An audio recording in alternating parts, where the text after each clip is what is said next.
Hey, I'm back again. We're moving along nicely here. This is Neil Howe for the 30 days of Facebook Live video. I guess we're at the 5th now, 5th of September, so this is the 5th video.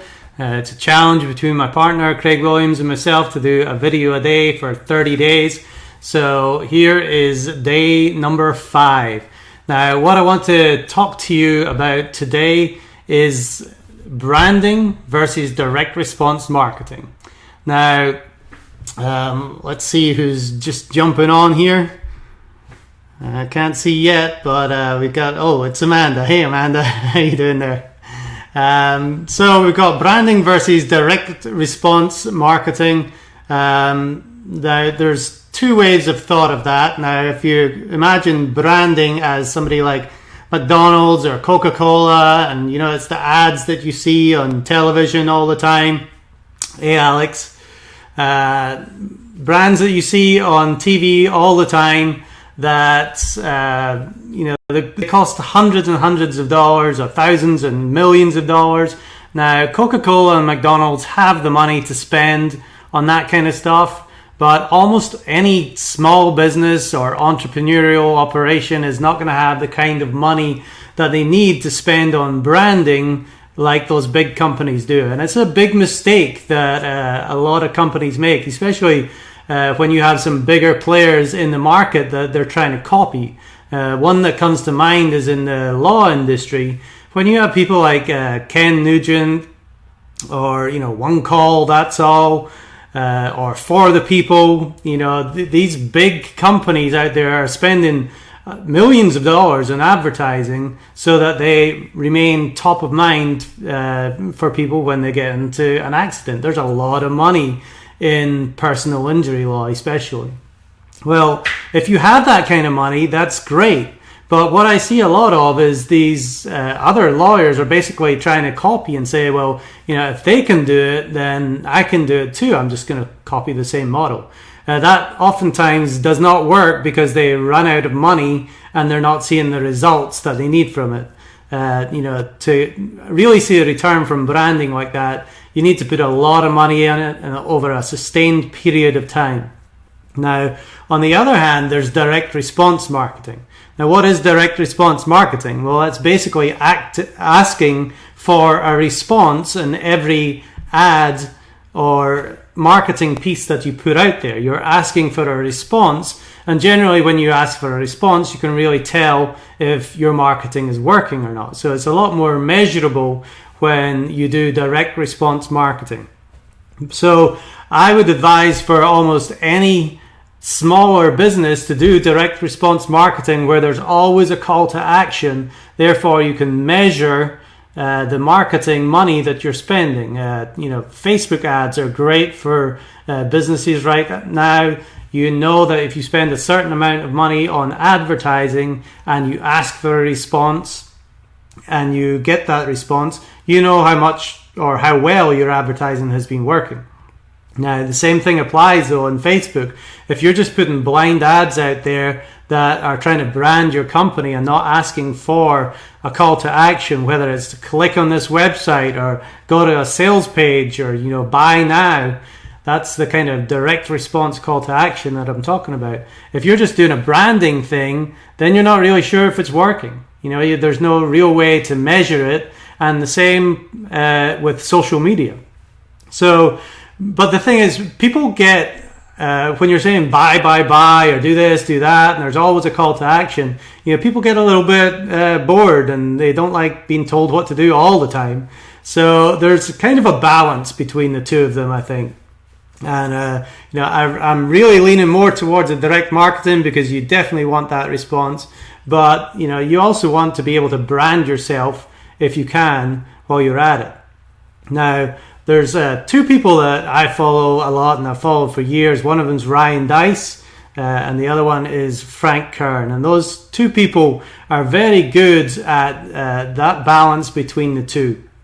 So Ryan Deiss says companies that focus on branding alone are going to go broke because they're never going to figure out how to ask for the sale. But at the same time, companies that focus on the direct response will go broke because everyone's going to hate them because they're going to be hearing the same message over and over. Buy my stuff, buy my stuff. Now, I mentioned Coca-Cola as far as branding, but if you think direct response, people like Billy Mays and the OxyClean, whereas, in your face all the time, it's always do this, do that, go here, but there's more. That's a kind of direct response that, hey, it might get you to buy something once and get you to go and do what they want, which works. But, it's something that if you hear over and over again, you're going to start to ignore. So there is a balance between the two. And what Ryan Dice said is you want to try and put money into the relational bank by, the relationship is the thing that you really want to be focusing on. So anything that puts something into the relational bank is, you want to make a deposit there, and the more deposits that you make into that relational bank, the more likely somebody is to buy from you or want to buy from you. Now, the more you ask them to do something, whether it's fill in their name, their email, or, put credit card information in, then that's taken away and you're deducting from that relational bank. So there's a balance there, and you've always got to keep some equity in that relational bank of your customers, your tribe, by giving them something of value to continually make deposits. And that's, something like what I'm doing right now is, I'm giving you a little bit of value by explaining this to you. So, if in a little while I ask you to do something, then you're more likely to, go ahead and do that without feeling bad about it. So today it's all about optimizing the relationship, and there's 4 main ways that you can do that, especially in social media with videos like this. One of them is make them laugh. Now, that's not exactly my game, but there's 2 ads out there that are very good at that right now. One of them is the Dollar Shave Club. You've probably seen it. And another one that I like is the Squatty Potty. Very funny ads. They're not on TV, or well, maybe the Dollar Shave Club is now, but mainly they're on the internet. Very funny ads, but they do have a call to action, which is great. The second one is make them cry.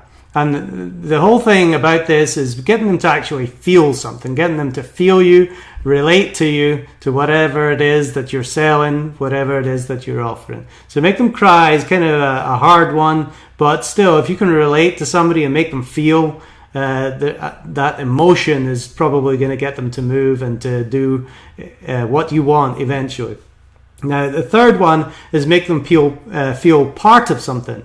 Now, one of the best brands at doing that is the Apple. Apple have developed a community, and they, really have a special community there. I know there's an iPhone 7 coming out in September, and, people want to be part of that brand there, and they all rush out to buy that iPhone 7. There'll be queues around the block.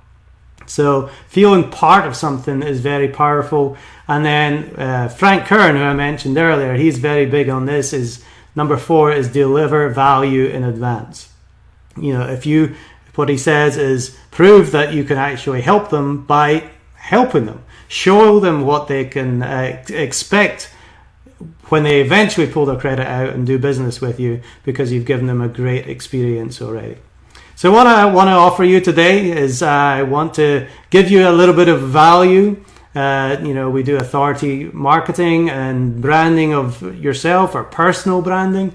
So I want to offer you the chance to get on the radio with me and talk about your business. You can go to neilhowe.co, fill out a short survey, and book an authority interview where you get to talk about what you're expert in, what you do, how you help people, what problems you solve, some of the misconceptions that people might have about your business, and cover some of those things why they wouldn't take action and work with you. It gives you a great platform in order to do that. You'll be seen alongside some other big marketing names or business names like Jim Cramer and Dave Ramsey and Jeff Bezos and people like that. So it really gives you that authority, and I want to offer you that for free by going to neilhowe.co.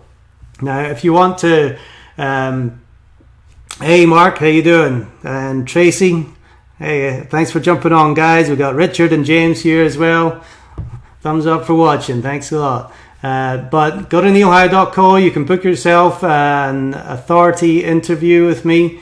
And, you know, I'm also doing a webinar coming up this Thursday where I'm going to be talking more in depth about authority marketing. And I will put a link in the comments of this video so you can go check that out as well. Till tomorrow.